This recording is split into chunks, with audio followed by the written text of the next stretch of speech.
Hello, everybody, and welcome back to the Fandom Academy. It is episode 20. We are nearing the middle of the year. This is super exciting. I have an assortment of people here. It's great. I'm joined, as always, by CJ and Layla, my friends and co-hosts. How you guys doing today? I'm doing great. 20 episodes is crazy. We've been doing this for 20 weeks now. That's unreal. I'm so excited to be here. And this is going to be a flaming hot episode. I'm excited. Literally.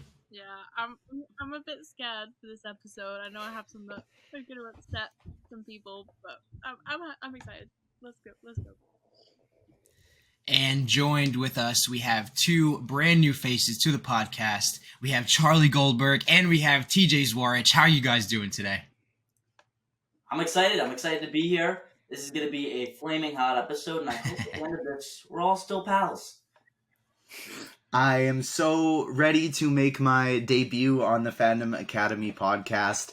Obviously, we all know each other very well working throughout the Agents of Fandom stuff, but I'm so happy to make my first time here, and just remember that I'm sensitive and can fire any of you. That's so funny. Bring it on. Fire me. Yeah, I'm excited to see Layla and TJ go at it. That's like, it always brings us life, honestly. But yeah, so as you can tell, I didn't mention it before, but this is our hot takes episode. Each of us came with at least 3 hot takes that we're going to try to defend, and it's going to get chaotic. It's going to get hot in here, and we're going to have a blast doing it. So that being said, we are going to start from the right side going around. So CJ, you start, then Charlie, I will start, then TJ, and Layla, okay? I'm going to start with a hot take that might get me some angry, not nice friends on Twitter. But I'm going to start with this. Zack Snyder's Justice League movie is not good. It's 4 hours of a movie. Terrible. No movie should be 4 hours. And it's just a Justice League with extra stuff added in that a whole bunch of cult fans decided was good. I don't like it. I still don't like Ben Affleck's Batman. Hate Jason Momoa's Arthur Curry. And I just didn't love the film. Honestly, valid. Yeah. You know I was in your opinion on that man. I hate him so much. Please. I haven't even seen it, but I know it's bad. That's it. I'm holding up my Ahsoka figurine to agree. I got another special figurine that means a disagree, but where this goes further is Ahsoka means not only do I agree, CJ, but I will support you no matter what, and I'm here for you. Whereas my other figure means not only do I disagree with you, but you're stupid. Well, we love to see it. Snyderverse plans. Please be nice to me. Yeah, but they won't mean be what I said. They won't be at all. Charlie, what is your hot take? Yeah, all right, this one's pretty spicy. I would say that over the entire Godfather trilogy, I'd put Goodfellas. Goodfellas over the entire Godfather trilogy. Goodfellas is my favorite movie of all time. It's exciting, and I think it established in about 2.5 hours what The Godfather has established in about 3 movies. So I'd easily say that. I'd say I'd agree with that. I would agree with that. I feel like it's one of those things where they both are so good that it's like either way you went with it, it would have been fine. Yeah, I'm a film major here, so my film major friends don't hate me, but I agree. I think The Godfather is, I don't want to say overrated, but it's not like the greatest movie of all time, like people say it is. I think I was bored for a little bit of it. So in the greatest movie of all time, I should not be bored. But yeah, I agree. Yeah, the ending of The Godfather is incredible. But the third one is terrible. Get that out of the way. Second one's great. I think the first one's better than the second one, but the ending of the first one is really what carries it. There's a lot of build up towards that ending. It's just a lot. It's a lot of learning, it's a lot of sitting, and it makes sense to get bored. All right. Well, we love to see it. Well, I feel like my first hot take is no surprise to no one. The OG Ben Affleck Daredevil is actually a good movie. This is a movie that I will defend for the rest of my life. And I'm not just being biased because I'm a Daredevil fan. I actually enjoyed the movie, especially like thinking back to when the movie actually came out. And listen, it's fine. That's fine. I will take an all-around no from everybody. But Daredevil, that movie is so good. I loved the Kingpin in that movie. I thought it was just so funny, so stupid, so corny that it has to be good. You know what I mean? But we love to see it. No. Layla, put that shit down. I haven't even You Ben seen Affleck it, and I hater. know it. I hate him. I hate everything he's in about the Triple Frontier where he gets shot in the head. There's a pattern here, you know. I'm not having that. No. I knew you were gonna say no. It's fine. I think that's easily one of the worst comic book movies that has ever been made, and I disagree with you completely. I'm also obsessed with Jennifer Garner. True, fair. I'll give you that. But rest in peace, Michael Clark Duncan. I agree, he was a pretty fun Kingpin in that movie. The one thing I will say is this segue is pretty perfect into what my hot take is, Jaden, because my first one is that with very few exceptions to the lowest tier MCU films, the first two Thor movies, in my opinion, when people say that, oh, Tobey Maguire's first two Spider-Man movies and the first two Blade movies and X2, etc., etc., etc., Daredevil, maybe from Jaden's perspective, are way better than the entirety of the MCU, except for maybe a few others. Bullshit.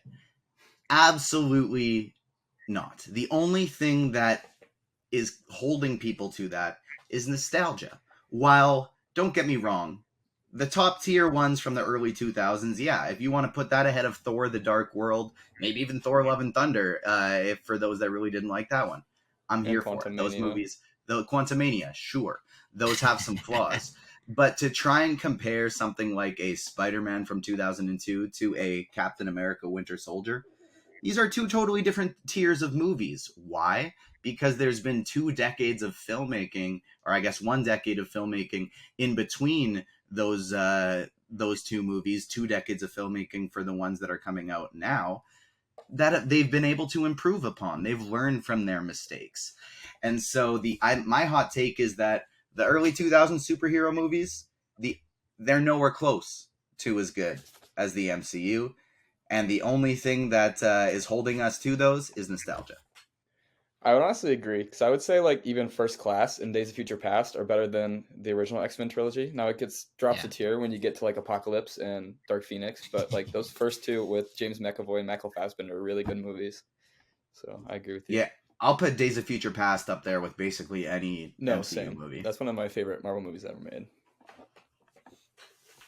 Yeah, we love to see it, and I actually just recently rewatched like the first Blade movie, and just like going back to see the difference of what like Marvel was back then to what it is now. It's such a drastic difference, but it's like TJ was saying, like I still go back and rewatch those movies. I will always rewatch Daredevil. I will always rewatch the Blade movies. I'll always rewatch the older Punisher movie as well. Like just it's amazing. We love to see it, and but Layla, you were saying something. I was gonna say the only reason I'm saying valid and not agree or disagree is because I've literally only seen like Tobey and Andrew's movies. I haven't seen like anything else that isn't MCU, so I don't really have an opinion on it. But like seeing what I've seen and hearing what I've heard, it seems valid. I don't know. Yeah. The one thing I will say is I don't mean any shade to those original movies because we don't have the MCU without those. Without the mega success those were for the early 2000s, and without the mantle that they set in place, we don't get those. It's kind of like there are certain things NBA players do now that are a heck of a lot better than they were in the 1980s and 1990s, but we don't have this NBA as we know it today if those guys weren't there doing it first. And so things get better with time, but still respect to the OGs. Exactly. Thank you, TJ, for helping me defend my Daredevil take. Layla, what's your take? CJ, get the fuck out of here. There you go.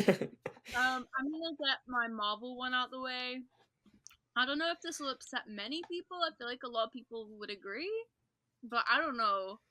For me, though, Iron Man has the worst MCU trilogy. I really struggle rewatching the first Iron Man. I hate Iron Man 3. I only love Iron Man 2 because of Natasha coming into it. I struggle to rewatch all of them, like apart from Iron Man 2. I don't know. And like you have Captain America's trilogy, not one bad movie. Apart from the first Avengers are questionable, but I love Cap's trilogy. It's my favorite. Ant-Man, I am such like I've always said I loved the first Ant-Man and Ant-Man and the Wasp. Quantumania is dog shit, but that doesn't ruin the trilogy because the first two are so good. You have Guardians, probably the best MCU trilogy. You have Thor, okay, the first two Thor films aren't the best, but then you top it off with Ragnarok. Like, you know, Iron Man just does not do it for me. I agree. You know you're gonna get my agree, because I hate that motherfucker Tony Stark, but... Exactly. Well, yeah, I think Iron Man 1 is actually a really strong movie. I do like Iron Man 1, if I'm being completely honest. But Iron Man 2 and 3, terrible. I don't like either of them. They're both boring, in my opinion. I wouldn't say they're terrible, but I would say that it doesn't live up to the first movie. I will agree with that aspect of it. The negative part of the trilogy is I agree that the first movie is the peak. But the first is classic MCU. It's one of the best of Phase 1. I think it's probably my second favorite Phase 1 movie behind Avengers. The first two Thor movies are just so much lower than any of the Iron Man movies for me, and I definitely have the Ant-Man trilogy below it as well. I'm stuck in the middle here. Compared to a lot of the DC stuff, and I know it's completely different, easily Tony Stark and his trilogy is above that, but I don't know. I could see the negatives. I could see the positives. The second and third one were terrible. The first one was a lot of build-up, but I don't know. I'm not a big Iron Man guy, too. I'm in this with CJ. Real. And like another thing is like Iron Man, people love it for nostalgia. Like you say, it started the MCU. There's all the callbacks in Endgame, whatever. I hate that, man. I don't think I've rewatched it in like 2-3 years because I just can't. And Iron Man 3, the only thing I love is Pepper and Tony, like their relationship, but I don't like Tony as a person at all, and just the story doesn't do it for me, really.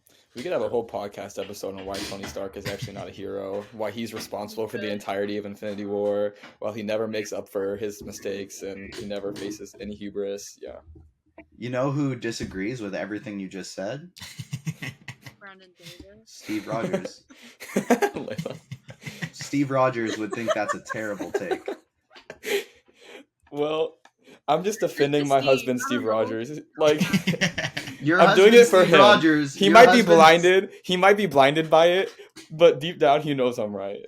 Bold of you to assume that you're smarter than Steve Rogers, CJ. I didn't know you thought so little of Steve's ability to see goodness in people. I thought you were a Steve Rogers fan. He can see good in people just a lot better than I can. This is why I'm pettier than Steve Rogers. This is why I hate Iron Man. Deep down inside, that's why Steve Rogers loves me. We love to see it. We're already getting spicy and we're already in round 1.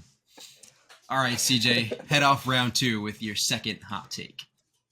That first round wasn't as violent as I expected, so I'm going to start with my hottest take. Batman Begins is the absolute best movie of the Nolan trilogy by far, I think.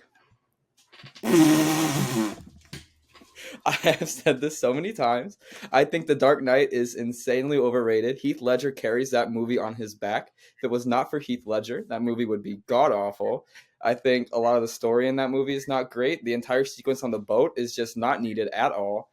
And I really don't like... Batman Begins is great. I think it's so much better. You have Liam Neeson being a great villain. You get to see Batman becoming Batman in an interesting, unique way to what we're used to. And Christian Bale is an awesome man, and I love him. And I think Batman Begins as his best showcase as Batman. The disrespect to Ra's al Ghul calling that a great villain when he is so wildly whitewashed. Ra's al Ghul is not a white man. Liam Neeson should not have been playing him. And you take Heath Ledger's Joker out off of The Dark Knight, it's a much worse movie. 100%. If you take Joe Burrow off of the Bengals, are the Bengals as good, CJ? Oh, no. Absolutely not, but... Joe Burrow is on the Bengals. But Joe Burrow is on the Bengals, just like Heath Ledger is in The Dark Knight. So you can't say, oh, if you take out the main part of the movie, because the main part of the movie is there. It's part of it, and that's why it's so incredible. Well, yeah, and I agree with that. I think Heath Ledger is phenomenal. I do think he gives one of the best performances we've ever seen in a superhero movie. But I stand by my point that the writing of the movie isn't great. It's way longer than it needs to be. And I was definitely bored when Joker wasn't on my screen. So, and all this stuff, I forget her name, played by Jake Gyllenhaal's sister, I think Maggie Gyllenhaal. Yeah. I think she's a way step down from the actor that played her in Batman Begins. I think that actor was a lot better. And so that helps Batman Begins too. Yeah, I think that helps Batman Begins too. I think her passing in that movie was a little weird. I do love Two-Face in The Dark Knight. I think he's great, but yeah, I think that's Bale's weakest performance as Batman in that movie too. I think he's better in Rises and Begins. I would honestly put Rises over The Dark Knight. I'm a huge Bane guy, and I know people don't like Rises because of Bane's kind of anticlimactic death. But honestly, there was just so much more action in that movie that kept me entertained compared to Batman Begins. I get the character development and Christian Bale killed it, but Dark Knight Rises is by far for me over Batman Begins. That whole stadium sequence alone. Yeah. Oh, it's a Steelers stadium too. Fuck the Steelers. Batman. I think Dark Knight Rises is definitely the superior of the two whitewashing villains movies. But Dark Knight is definitely above both of them. We love to see it. Charlie, what's your second? Thank you for having my back there, Layla, when no one else did. Appreciate you. Nah, you got the troll. No, bro. I was just saying valid because, again, I don't have an opinion. Hey, we don't need an explanation. You were here for me. That's all that matters. Yeah. I know. Okay. CJ will just get the troll face. What's wrong looking at me like that? My hot take. I'm not sure if you guys have watched it or not, but BoJack Horseman is the greatest animated series of all. Dude, if I had a third thumb, I would give you a third thumb right now. Absolutely. The storytelling, the relatability, the drama, the characters, the character development. You don't get that in a Family Guy. You don't get that in a South Park. And I know it's different, but you can't even compare. And I wish BoJack Horseman got more praise because I love Will Arnett. I love BoJack. And I understand the no's, but it's a total yes for me. Do you mean like animation period or animated like comedy? That's the thing. Series. I'm not an anime guy. I don't know a lot about anime. But like in terms of, I would say, shows like just animated comedies or animated series. Okay. Animated comedies, I agree. See, animated shows in general, I disagree. That's where you got to you turn the heat up a little too high. You know, you turn if you come in with animated comedies, it's like, all right, here we are, because we can compare it to South Park and Family Guy.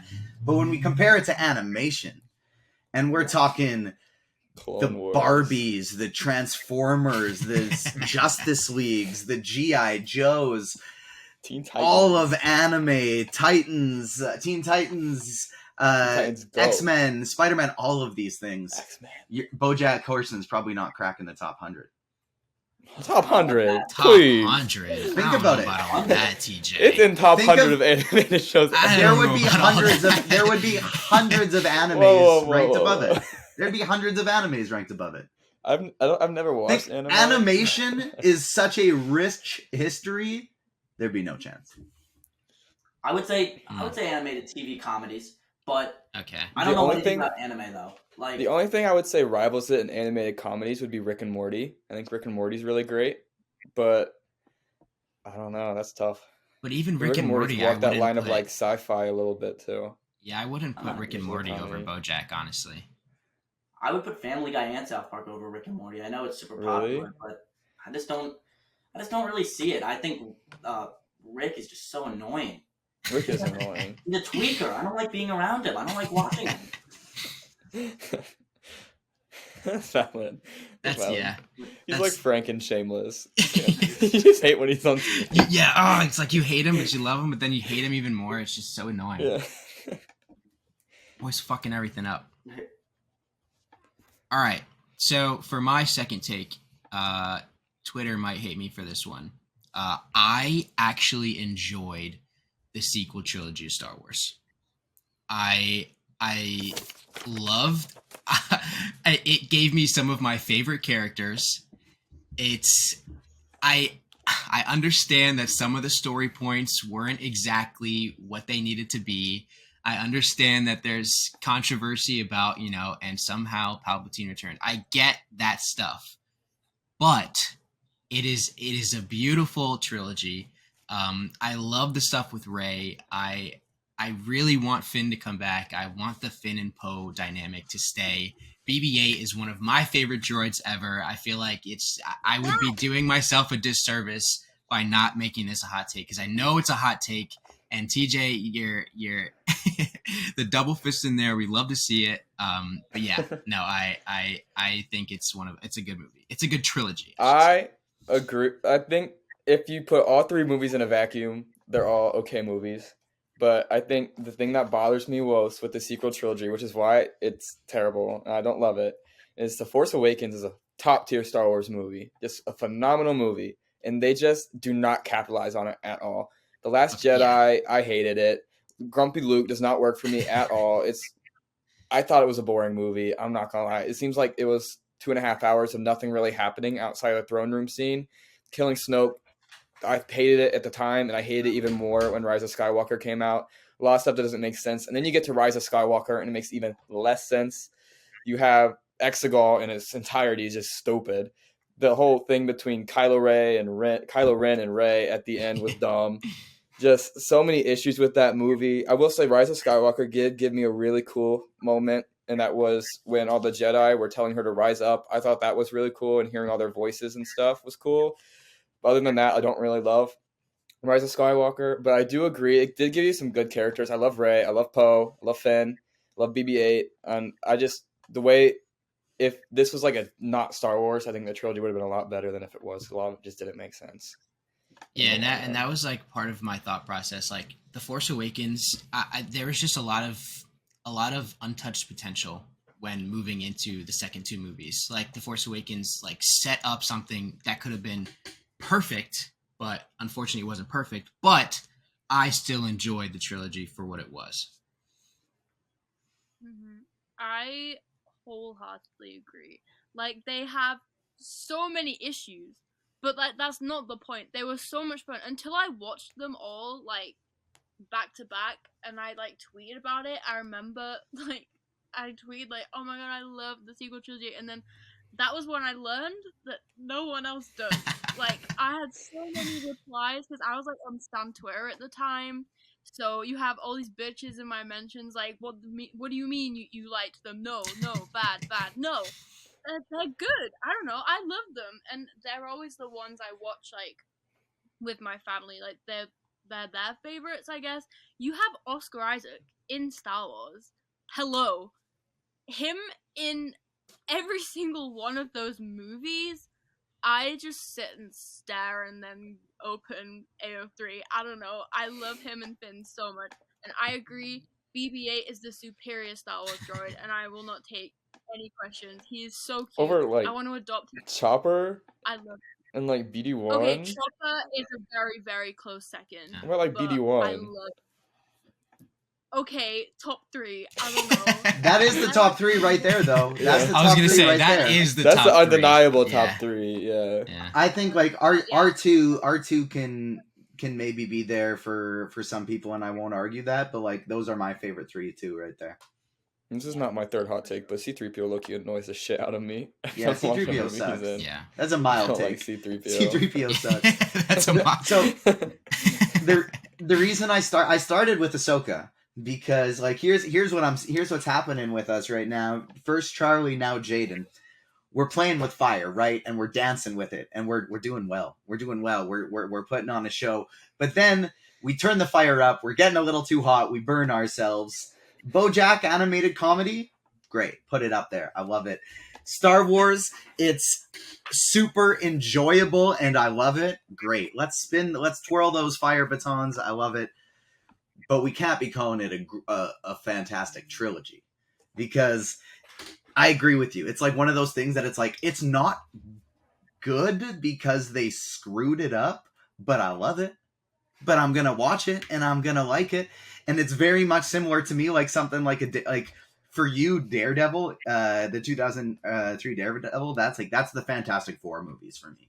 It's like I watch those and I'm like, especially the second one, like this isn't great, but like I love it. And when I was in the theaters watching those were the best fucking things ever, and I adored them.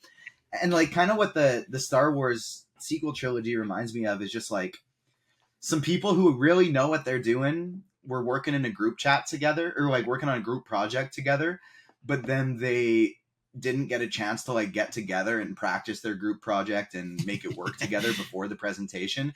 And so you just had these two separate projects that were good on its own, but as a group project sucked and didn't work together. Because that's kind of like The Force Awakens and The Last Jedi.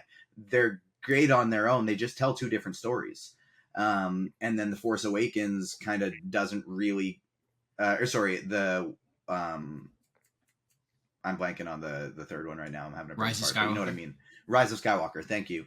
I just took it out of my brain. I erased it. It doesn't really connect to either of them, but it's like Rey's a great character. BB-8's an unreal droid. Poe, give us more Poe. Finn, give us more Finn. Like these are all awesome characters. They just really didn't stick the landing. It was kind of like, to me, similar to what a lot of the people are having problems with some of the recent MCU stuff. Not all of it, but you look at things like specifically Thor Love and Thunder. I feel similar to Thor Love and Thunder that I do about The Rise of Skywalker. You had just these beautiful ingredients. You had these amazing, amazing things, and all you had to do was put them together and make this great meal, but you just overcooked the shit out of it, and so you wasted this amazing stuff that you had. And so the first two I like quite a bit. They didn't really stick the landing, but I'm with you. It's definitely fun, and I have no issue rewatching them. Awesome. We love to see it. Well, TJ, now that you can go ahead and give your second take. I'm pivoting from the movie realm to the music side of things. And, you know, when you guys started talking pop culture, I really wanted to bring something from my own generation. You know, I'm older than you guys. The Fandom Academy podcast started up because you all have an insight that I don't have, because a totally different perspective on things that I obviously don't have. But growing up in the 90s, there were two boy bands that just took over the world of pop. They were and so groups in general were the big thing. You know, we have Destiny's Child, and pop was really kicking things off with Christina and Britney, both making their reigns in the beginning of the early 2000s. But Backstreet Boys and NSYNC were the two that really were the kings of pop music at that time, and especially from the terms of boy bands. And in terms of who has most hits, it's probably the Backstreet Boys. You know, if you look at polls online, who do people like better? It's the Backstreet Boys. And my hot take is that not only is NSYNC better, they're so much better. They're so much better. The Backstreet Boys are great. I have no shade to the Backstreet Boys. I love the Backstreet Boys. But NSYNC, their peaks are higher. Their bops just are on another level to the Backstreet Boys. And it's obviously carried from the man himself, Justin Timberlake, the only one of either of the two groups who was really able to turn into a megastar afterwards. I agree for two reasons. Bye, and it's going to be me. Bingo, CJ. Those are the two. Thank you. We love to see it. I agree, honestly. And honestly, music is like... Are we turning Layla? On the show here? She had the note. Did Layla get them confused? Wait, I don't know who's who. Hold on. Well, while she looks that up, yeah, I agree, honestly. And music is something that, like, especially older music, and because, you know, music nowadays that you listen to, you're not going to get the same vibes. You're not going to get the same, like, just everything that was with older music, and back in the 80s, the 90s, the 60s even. I just love that era of music, especially like hip hop and all that, and pop at that point. It was, yeah, I have so many playlists of older music, and we love to see it. Just Playlists absolutely catching strays from you right now, calling my early 2000s music older music, comparing it to the 60s. But I have been... no, I'm not saying it's 60s music. I'm just saying older music in general. NSYNC, the Beatles, same, but different. Layla, yeah, why do you think? Why do you disagree? You have everybody, and I want it that way, and you're saying me that they're not the superior. Everybody's not that good of a song. 2 great songs, but I'm putting them behind It's Gonna Be Me and Bye Bye Bye. Everybody's annoying. Well, considering I didn't even know who the other bitches were, I'm going Backstreet Boys. That's it. Layla, what is your second hot take? Ooh, okay. I'm debating this one. I have a few in the bank, and I know what I want to save one to be my last hot take. But I'll just do like honorable mentions at the end. So I'll go with Queen Charlotte is better than both seasons of Bridgerton put together. I'm really on the hype with Queen Charlotte. I didn't watch it until like 2 weeks after it came out. And I know maybe a lot of you haven't seen Bridgerton or Queen Charlotte, so fine, stay silent. I don't know. But I'm just so like in a brain rot right now over King George, fictional King George, but anyone like people put that with whatever. And Charlotte is such a great character, and just like seeing, I'm such like a prequel person. Like when you get to learn more about the characters that you already know and love, like. And Corey, who plays George, is phenomenal. To say this was one of his like first ever acting roles, he was incredible in his role. And this like pains me to say because season 2 of Bridgerton is like one of my favorite parts of TV ever. I love Anthony Bridgerton so much, and it was such a strong season. But for me, Queen Charlotte really did it. I'm already on my 3rd rewatch, and I never rewatch shows like unless I'm obsessed. And like I'm obsessed right now. It's like all I can think about. It's just so good, and it had such a strong story.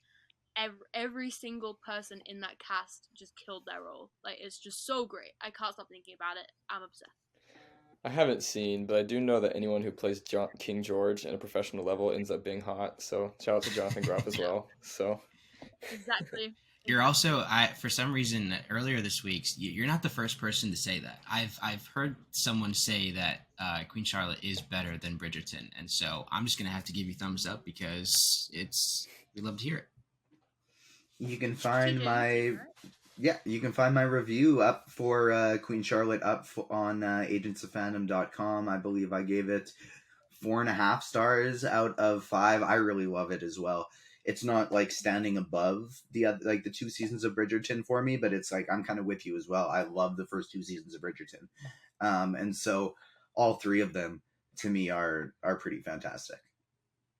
Mm-hmm. I'm really not that big of a fan of the first season of Bridgerton because for some reason I just really disliked the Duke as a character, which is really weird because I love Reggie John Page, the actor who plays him, but I don't know, he just didn't do it for me, and the first season didn't do it for me, but season 2 was so strong. I remember being really reluctant to start it because I didn't like the first season that much, but when I learned that like Anthony was the key focus and I saw like the chemistry between him and Simone Ashley, like they're incredible together on screen. But yeah, Queen Charlotte's just doing it for me right now, and I'm in love with King George. What do you think about the rumors that the actor who plays Daphne Bridgerton is in the running for Lois Lane?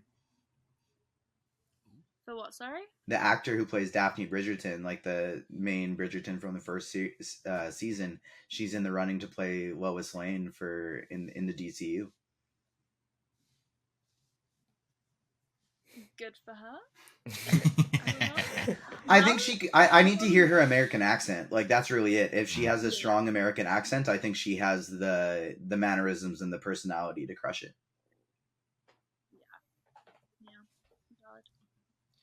Well, that concludes round 2 of our hot takes, and we're heading into the final round. This one, for me, is probably going to spark some fires, especially with TJ. But CJ, get us started. I'm going to pivot a little bit. TJ inspired me to go in a music realm. This is what I was thinking about, but I don't really consider it a hot take, but it might be for some people. Taylor Swift is the greatest musician to ever exist on this planet. I think she is the largest scale. I don't think anyone has had the same impact as her. I think just every single one of her albums is a hit. Not a single one is a miss. Every single one of her songs is incredible. Getting so much hate right now. But I just think you cannot, despite like her popularity, I think she's easily the most popular musician on the planet right now. With the Eras Tour and everything, I think she easily sells out stadiums in 10 minutes, tops. People fight in queue all day to go see her for 4 hours. Like, people dedicate their lives to that shit. There are Swifties larger than me who will defend me on my back, and I firmly believe that no one has peaked her influence, especially in the realm of recently. I don't think anyone's come close to her in the 2010s era. Speak the truth. Beyonce has. There's no one. I don't care about Beyonce right now. Be quiet. Over everything. The week her album release, she was in every single place on the Billboard Top 10, whatever it was. She took up every single spot. No one has done that since her a few years ago. I don't know. What's that saying to you? She is so popular right now, and she always has been. She has not had like one dead era. Like, she has had a fan base from day one. And so, I have a Taylor Swift tattoo. What do you want from me? I will get more. That woman is my life. I don't have a day where I don't listen to her. Her impact is insane. You had an athlete comment a few weeks ago about her stamina for performing stadium tours, for just keeping going for like 4 hours straight. A whole ass athlete. What do you want from me? She's just taking over 100%. And I get the Beyonce comparisons, but you can get Taylor Swift's a lot more versatile. You can get whatever you want from Taylor Swift. You don't see Beyonce singing country music. You don't see Taylor Swift. Taylor Swift has rap songs. She has country music. Taylor Swift has been Grammys in so many different categories for music. She has sad music. She has upbeat pop music. She has indie music. Anything you can want from Taylor Swift, she has it. But this is more like death metal. Did Freddie Mercury have to go through and get wronged by multiple men in relationships to become popular? No. Did Elton John? No. It's not about her relationship. Bad blood? Like, come on. Like, so at the moment right now, I will say the only person who's at the level is Beyonce. I think though she's way more versatile than Beyonce. I think that's ludicrous. But we don't have to get there. This is about the take. Right now, 100%, I think she's her and Beyonce have the ability to just make impacts at another level at the flick of a switch whenever they want to, that no one else right now has the ability to do. From a impact and especially cultural impact standpoint, I don't think she stands close to people like a Michael Jackson, for example, where it was just like worldwide, every culture, every person was obsessed. Where that's not the case with. But what's everyone doing nowadays? Everyone's obsessed with Taylor Swift. Here, let me show you this TikTok. That's not the case across multiple cultures like it was with Michael. Look, yes, look at this live show from the Philippines at a mall as a woman impersonating Taylor Swift.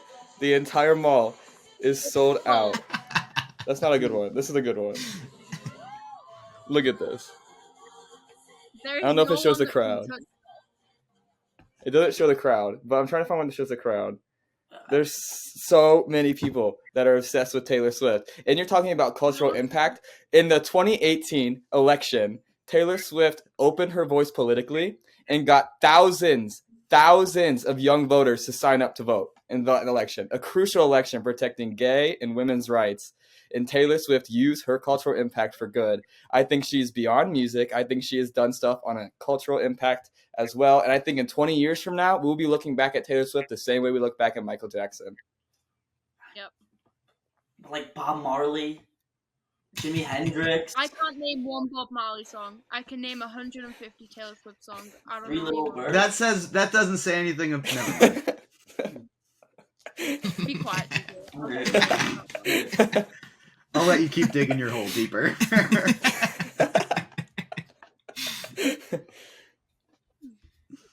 Oh my goodness. Anyways. Well, Third round yeah, starting that out was hot. yeah, I was gonna say definitely starting out hot. We'd love to see it. Final round. Charlie, what do you got for us? Yeah. All right.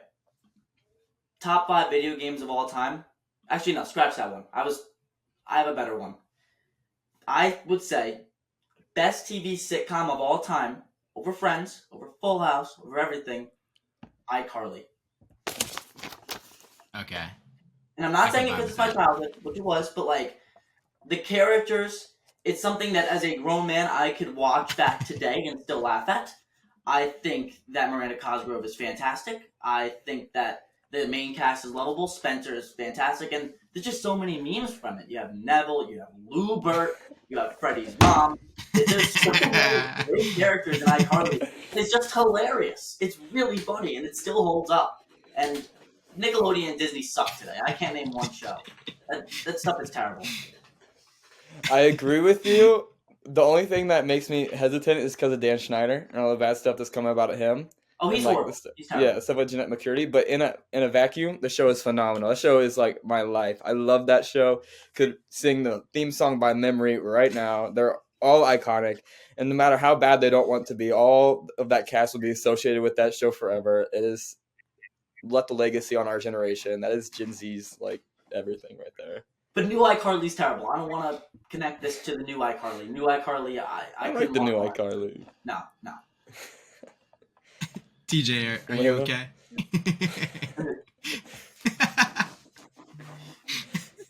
Like, that's the most ridiculous one we've said so far. Real. Is iCarly considered a sitcom? Like, I think it's just like a kids show. I was Like, Seinfeld is objectively the top sitcom of all time. It's the reason no, we have Friends sitcoms over as Seinfeld. they stand right now. I'll turn it. Well, I'm I'll saying, turn like, it down no, a like, little if bit. I you forgot like about it Seinfeld. more. I'll turn it down a little bit. Kids show. Kids Nickelodeon. sitcom. Okay. Kids sitcom. I'll turn it down. Okay. I forgot about Seinfeld. Larry David's the man. No disputing that. You know,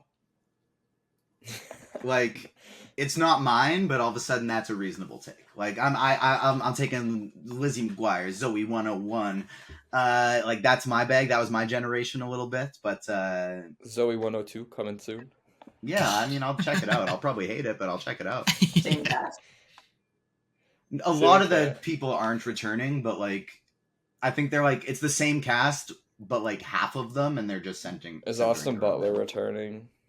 God. I don't think Austin Butler or Victoria Justice are. Good. The two I dislike the most. Oh, Victoria Justice was my favorite. Oh, I hear from Victoria. She annoyed the shit out of me in that show. I'm Wait, going, yeah. they can't know. You have Drake and Josh. You have all these fucking Disney Channel shows like Jessie, Austin and Ally. iCarly's great. That was my shit when I was a kid. But there are so many bad things. iCarly clears Austin and Ally and Austin Alley's Jessie. cringe. Doing things the alleyway? No way. I'll never. I think the only show on Disney Channel, I think there's two shows on Disney Channel that rival it. I would say Good Luck Charlie rivals it up there with it. And I would say Hannah Montana does too sometimes. Hannah Montana's also great. Sweet Life of Zach and Oh, Cody. and Sweet Life of Zach and Cody. That's like my favorite Disney Channel show ever. I think those are the three that rival it. But iCarly's like up there with me. So many iconic moments. No hate to iCarly. I love that so much. The One Direction episode actually has me in tears whenever I see it, like in clips on TikTok. Or like when Freddie got hit by the taco truck. Like that was iconic. Oh my god, yes. I thought like I was traumatized by that when I was younger. Oh my god, he's gonna die. But no, better options. Drake and Josh will remain superior for me till the day I die. Drake and Josh never had a Michelle Obama episode though. That's so true. I don't care. Even though Michelle Obama fucked up my school lunches, and me and her got a mixed relationship there. Yeah, but they had plenty of Oprah. Exactly. They literally hit Oprah with their car. Yes, they did. Oh my god. Oh my god. God. Oh man. We'd love to see it. Okay, so my third and final hot take is set in the DC universe. It is that the Arrowverse is one of the best things, show-wise, that DC has ever put out.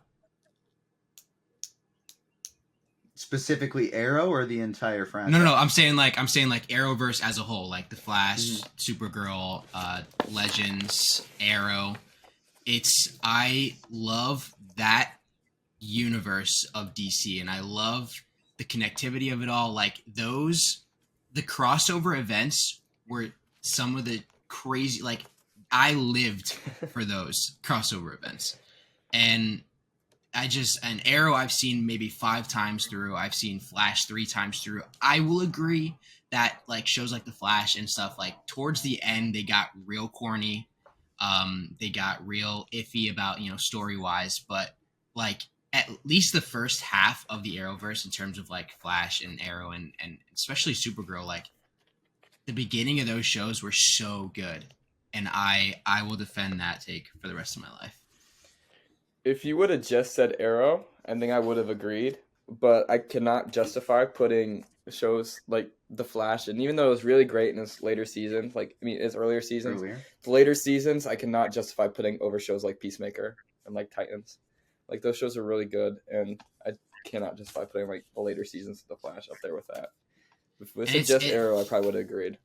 For me, Arrow's out. Out of the 4 that I mentioned, Arrow is 100% at the top of that list. But I'm saying as a whole, like, especially like the big thing that I'm really trying to is the crossover episodes and having that universe be like what it was. I just loved that part of DC. See, so I'm with you, like in terms of how much I love the Arrowverse. I love the crossovers, and I think as well some of the things that they did in Arrow, the Flash, Supergirl, Legends of Tomorrow. Just the peaks of those shows clear so heavily things like a Titans or other things that they're doing now. Right. But there's also the Doom Patrols and other things like that DC have done so incredibly. But where the biggest flaw in this for me is all of those crossovers, all of our favorite characters have already been done so much better in DC in animation. If we're talking live action, that would maybe be there for me. But Justice League Unlimited, Batman Beyond, Static Shock, Young Justice, all of these things that do crossover with each other, that have movies that cross over with each other and seasons that cross over with each other, they do it at such a level above the live action stuff. They do it such a level above Marvel. Like, it'd be so incredible to see Marvel start doing with whether it be What If or X-Men 97 in the future, start doing the same types of connectivity that DC does in their animated universe, because they're at a level above everybody else in that. Right. Yeah, and that was one of the things that I came across, because I even like you said, like Young Justice and all those shows where they have those crossover events, they have those movies that they have them all coming together. Like even the Flashpoint movie, one of my favorite animated DC movies. That stuff I would say would come above like the Arrowverse stuff, but I guess if we're talking live action, Arrowverse and the stories that were told with that universe is definitely one of my favorite things from DC. But moving on. No ideas. It's okay. TJ, what is your third and final take? My third and final take is more of like a personal one more than anything else. And it's about Batman. I really don't get it. I don't care about Batman. Batman does not do it for me. I love the Bat family. Dick Grayson is my favorite DC character. Terry McGinnis, Batman Beyond, is my second favorite DC character. I love Barbara Gordon. I love Tim Drake. I even like Jason Todd and Damian Wayne. Batman, he doesn't do it for me. I don't think he's all that. So true. I completely agree. I think Nightwing's one of the best characters in DC, but like when I watch Batman movies, I find it hard to care. Like, even I was talking about this with Layla a couple weeks ago, or even before the show started today, I don't really get Robert Pattinson's Batman movie either. I don't love it in the way everyone else does, and I'm starting to think I don't love the Dark Knight trilogy like everyone else does. Really, only Batman Begins is the one I really actually enjoy, and I just don't. I'm starting to think I just don't like Batman as a character. Like, hard to find myself caring about him. So I completely agree. I'm exactly the same. Like, there's those two characters. Oh, sorry, Jaden, you go. No, you're good. I was just gonna say I feel like I'm kind of torn in the middle here because Batman really, especially like if we're talking comics and stuff as well, like he is an iconic character, but if you go and put him up against like the Superman or all these other larger characters, more iconic characters, and characters that have so much meaning and symbols behind them, Batman is definitely not top of my list. But to say I don't care about Batman is an absolute crime. Because I do love Batman. That's the thing, right? Is like he is the most iconic character. He's the guy. When we do things over at the racial draft with our friend MTF, who they do a great with the Fantasy Comics League. They do this great thing where they draft characters to these racial delegations to promote representation in these other characters. So you have a character like Batman where being white really has nothing to do with his character. He could be any race, and so they tell these reimagined backstories through different things. But the rule is you can't draft Batman. Why? Because Batman gets so many more points than anybody else, because he's in so many more comics than anybody else. There's a reason why there's going to be the Batman 2 and Batman Brave of the Bold running at the same time, because the character is so popular that he can handle two movies at once. Batman and Spider-Man are the only two characters in superhero media that can do that. They're the only two that just have fan bases that go beyond superheroes. People know nothing about comics, nothing about superheroes, but they know about Batman and Spider-Man. And for me, with Batman, I just don't get it. I don't think he's bad. That's fair. Yeah. I just don't get why he's all that. I'm with you. And I think, CJ, that's kind of why... Thank you. CJ, I think that's kind of why I'm like, I love The Dark Knight so much, because it is Heath Ledger that makes that movie. It's the Joker. Yeah. It's Heath Ledger's Joker that makes that movie. And to me, that's just like enough to carry it above everything else. Yeah, that's valid, honestly. Still in the middle, but valid. Layla, what is your third and final take? I'm so excited for this one.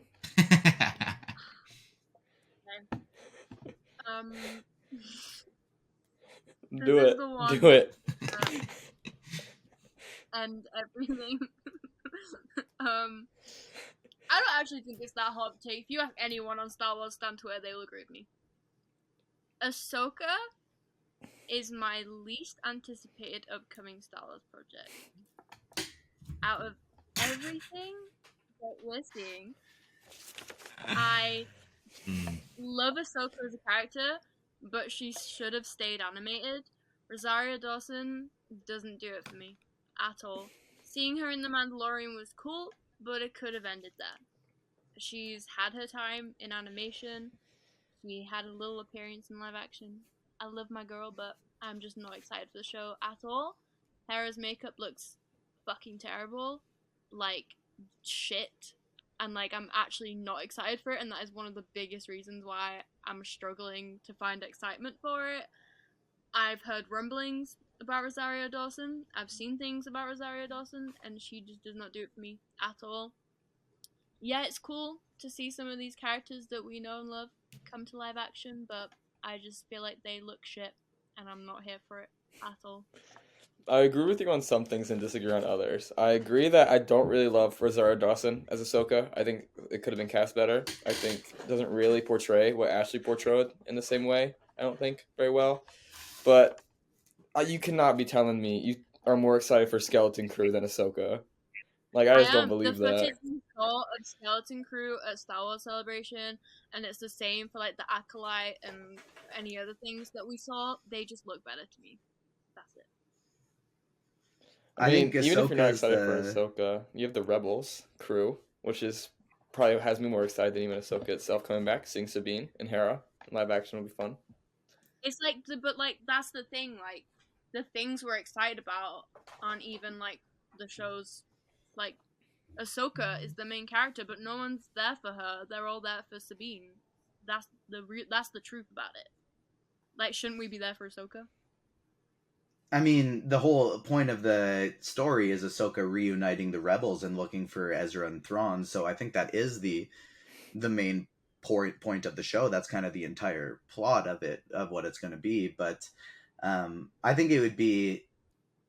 I think the reason like we have to see it and we can't leave her in animation is because just from Lucasfilm's perspective, this is one of the top 3 to 5 most popular Star Wars characters, and so it's just a license to print money doing something with her. I've seen like the how they look doesn't bother me. Ahsoka, like I think Ahsoka looks good. I think Hera looks good. In terms of the look specifically of Ahsoka, it would have been cool to see somebody like a Laura Harrier being Ahsoka, just because she looks exactly like her. That would have been so cool. And I just wrote about White Men Can't Jump up on Agents of Fandom. She's great in it. And she's great in it. She's truly, truly wonderful in it. So that would have been pretty cool to see. But I honestly think this is a show for me that, like, just because Rebels is my favorite Star Wars anything, like of movies, TV shows, everything, Rebels is number 1 for me.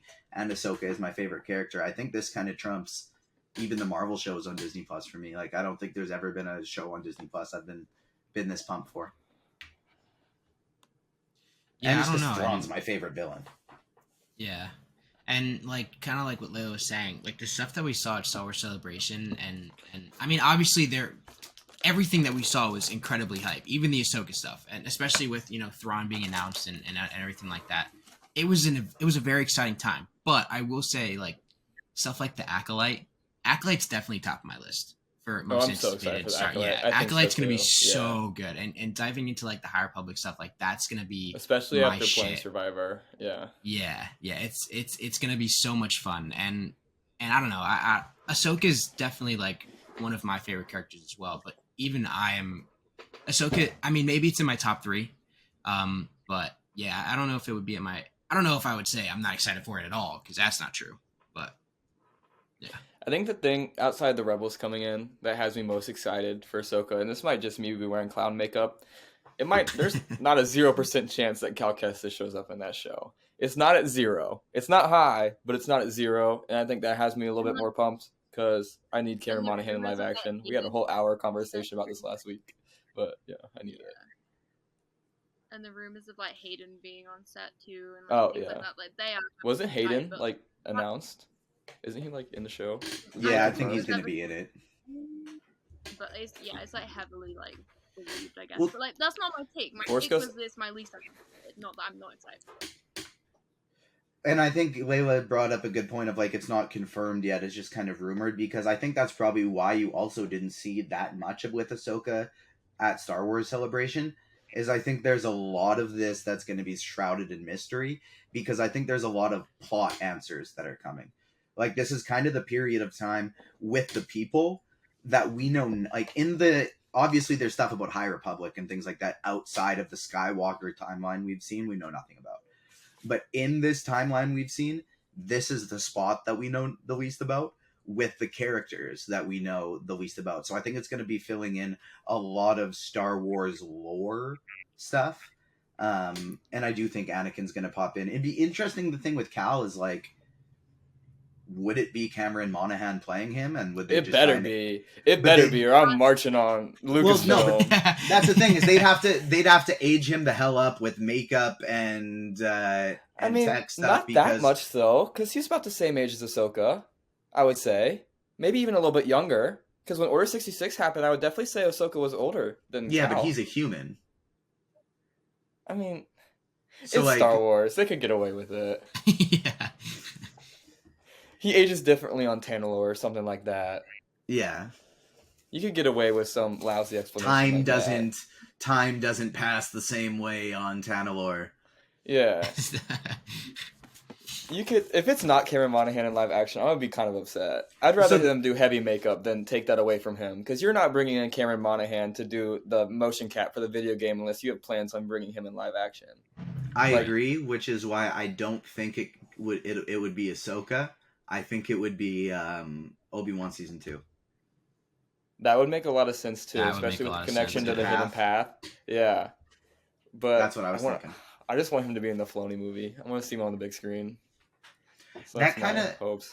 And you guys, it's your pod, so just tell me no if I'm taking this too off the rails. But that is something when I was just rewatching all of this Star Wars stuff lately, it did have me considering, and it made me want to write up an article of like the 5 people who we could see as part of Rey's new Jedi Order. And so spoilers for Star Wars Rebels. If you haven't seen Star Wars Rebels and you don't want, and you're still planning on it, hit the mute button quick. But one of the people I was considering putting in there was, of course, Jason Syndulla, who I really hope shows up in Ahsoka. I think that would be a character. I think he would. I think he would have to. Yeah, he'd have to, and like that age will line up perfectly for Rey's Jedi Order. And then obviously you got things like, I'll obviously have to put Grogu in there. And then whether he will be or not, I got to put him in the article, of course. I feel like he will be. But the people like Cal and the people like Ahsoka, Ezra, it's going to be so interesting because like they're going to be old as hell by that time. Old as snot, yeah. They're going to be like gray beard, 90 years old, walking with cane old by that point. Because what? So how many years after Return of the Jedi is Force Awakens? Like I mean, 30? enough for Luke to go from suave kid to where Mark Hamill is now, so probably like 30 or 40. Yeah. So, and then Rey's Jedi is 15 years after that movie. So they'd be like 65 years on top of what they are now. It's like it's interesting. It's like, well, where could Tanalorr be something outside of space? That's what I was like. Is that the thing that could be used as a way to say time doesn't move the same on Tanalorr? And maybe that's how you say how Dagon survived so long too, outside the Bacta tank and like Ravis and stuff like that. And that could be that Garrett was saying that's where he initially, when they started playing the game, he thought Ezra and Thrawn would be on Tanalorr. Mm-hmm. And obviously they didn't turn out, but it still could be. Or we talked about this a lot last week on the pod. Go check it out. It's a great episode. Me and Garrett talked for a while about it, but a lot of lore they could lead into a Survivor that turns into live action. Even world between world between world situation where they could be bopping in and out of these little portals. Obviously, Ezra and Ahsoka both have experience with that from Rebels, so that'd be super interesting to see. That's what I would love is if we get like Rey alongside Ezra, Cal, and Ahsoka. Like that would just be a dream come true for me. And I was Could you imagine last. If Jason Syndulla is Ezra's Padawan, that's how you could explain them being gone for Return of the Jedi too, and like the original trilogy. That's how you could explain Ahsoka being gone as being on Tanalorr. That's how you could explain a lot of stuff. It's a device for a lot of things to happen, and I really hope they capitalize on it. I'm with you. Talk about this every week. I love that. I was gonna say, I it's so funny. I feel like whenever CJ gets into like these things of like talking about Star Wars and like especially the Cal era and everything and everything that could potentially be happening, literally, it's so fun to just sit here and listen to his ideas, and especially him bouncing off with TJ. And last week, him bouncing off with Garrett was like, oh my god, this is great. Especially some of the stuff he came up with last week with Garrett for Cal's future moving on in a potential third game. The stuff that you guys are talking about, it's kind of bad. If you guys want to hear about that, definitely check out our last episode. But even the stuff we're talking about now with CJ, I'm like, damn, this would be fucking amazing. And I just like, get these guys in the writer's room or something. But yeah, so this has been a long ep, but a very, very fun episode with you guys. Yeah. Hot takes are always fun to bounce around with each other, and honestly, we didn't have too much heat. We had some moments. The Taylor Swift one was probably our hottest moment. Look, the Taylor Swift one. No.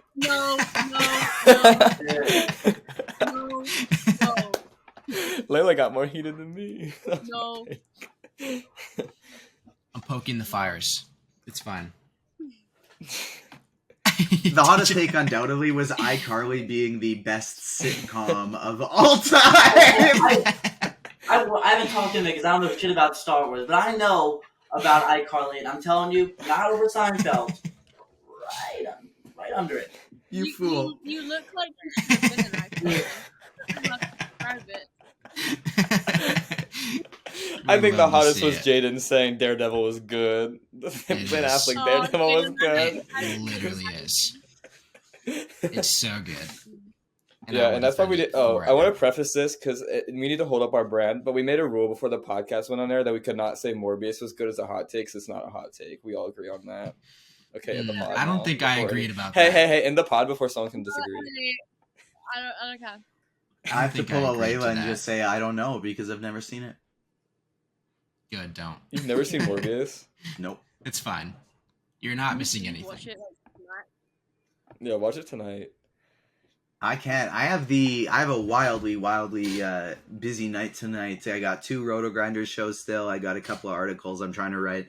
And then we are recording Ticket to Reality tonight as well. It's our first podcast back for a while. So it's going to be exciting to link back up with Lee, Ryan, and Emma for some Ticket to Reality because we haven't in a few weeks. But it's busy Tuesday.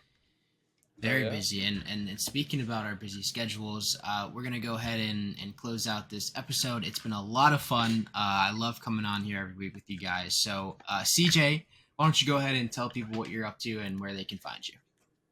You can find me at anywhere at CJDar_, basically anywhere. Follow me on Letterboxd. I love Letterboxd. Been updating on that. And me and Charlie just recorded a wrestling podcast for Double or Nothing and Night of Champions. Try to get that out this week and go check it out. Awesome. And on that topic, Charlie, where can the people find you and what are you up to? Yeah, I do a lot. I do Citrus TV reporting at Syracuse University, best college in the world, not a hot take at all. And at Charlie Goldberg Live on Instagram, Twitter, all that. And yeah, me and CJ just had a banger of a wrestling podcast, a lot of fun. Big week in professional wrestling, big summer in professional wrestling. We talk all about it, so check it out. Awesome. Love to see it. Layla, where can the people find you and what are you up to? You can find me anywhere at FalconsNet.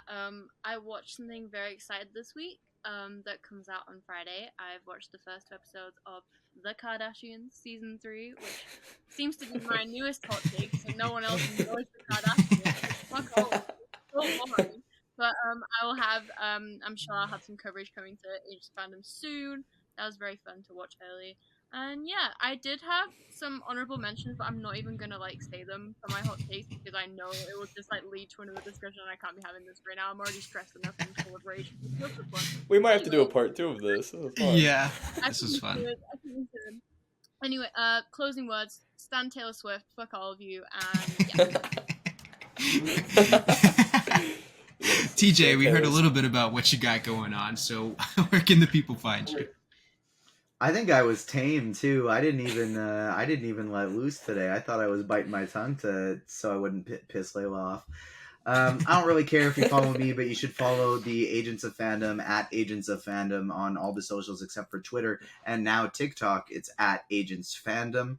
And we got lots of stuff popping up on the website right now. So many great articles.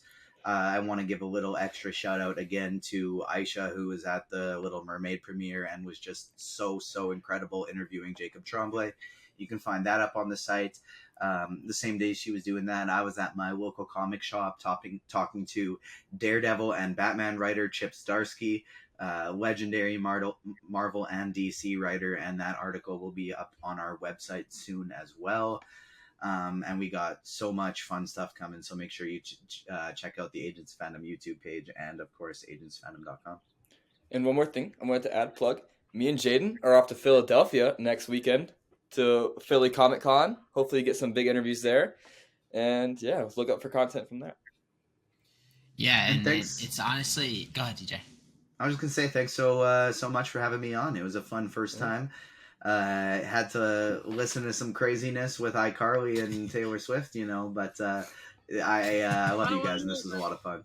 Speak Now TV out July 7th. Stream it. Pre-save. Yeah, honestly, and TJ, this was the episode that we were like, TJ has to be on this episode. I feel like this is the episode for TJ to debut, and it honestly went as perfect as we all thought it was going to. But you can find me on all socials at Jaden CM Duran. I just watched one of the Barbie movies last night. I thought you said Three Musketeers. Three Musketeers. Definitely check out my Letterboxd because I'm going to be updating that daily. I have about 6 more Barbie movies to go through that I wanted to watch. Having a good time. It's great. But yeah, so definitely check out the stuff that we got going on. All these guys are very busy, very, very hardworking. I love to see what they put out. If you haven't already, definitely follow Fandom Academy on all socials. You can find us on Instagram, just Fandom Academy, and on Twitter at Fandom Academy with 2 Ys. While you're at it, check out the Agents of Fandom, our podcast, The Critics, Ticket to Reality, and our YouTube show Comic Corner on the Agents of Fandom YouTube. And you can find us on Apple and Spotify as well for your podcasts. And definitely check out the Agents of Fandom store. We got a lot of cool merch. Ruben always kills it with the stuff that we have on there. And yeah, it's been a great episode, guys, and I love all of you. Thanks for joining, everybody. See you next week.